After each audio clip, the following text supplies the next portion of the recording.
It's one of the most heinous crimes in the world and also one of the toughest to combat. Human trafficking, and it's happening all across Canada in our hotels, motels, our neighborhoods, and even on our roadways. I'm Cristina Howorun, and the Ontario government, in partnership with the Women's Trucking Federation, has just launched a new initiative to help put more tools in the hands of people who are likely to come across it so that they can identify and report it. You could totally mistaking it to just like a young group of girls traveling and having fun.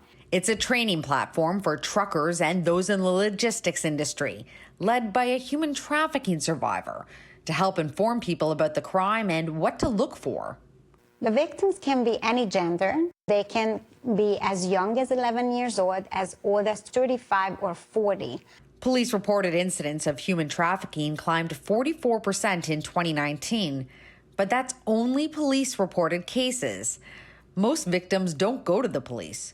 They're more worried about surviving and escaping.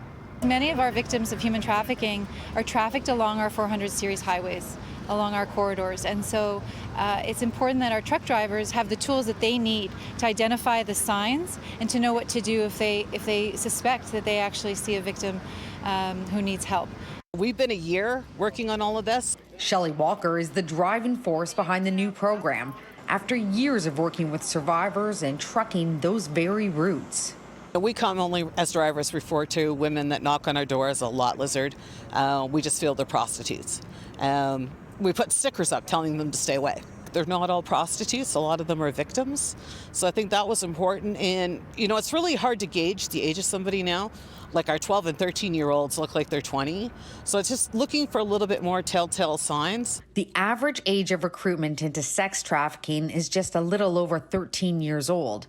And most are domestic, lured and taken from our very own backyards. Every single victim, what they have in common is that how vulnerable they were when they met their trafficker. The free training program is just a small part of Ontario's plan to combat human trafficking, which includes increased investigative tools for police, training educators on identifying signs, and including trafficking in school curriculums. But truckers are confident they can make a difference by keeping a better eye on the road. This should get in front of as many drivers as possible.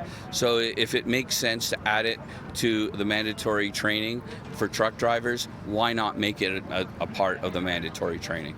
It's something the government is considering. Drivers are really interested on this. I think a lot of people forget that we all have children, we have grandchildren, we have nieces and nephews. We want it to stop. Now, you don't have to be a trucker in order to take the course. You can register online for free at nohumantrafficking.com. In Mississauga, Cristina Howorun, City News.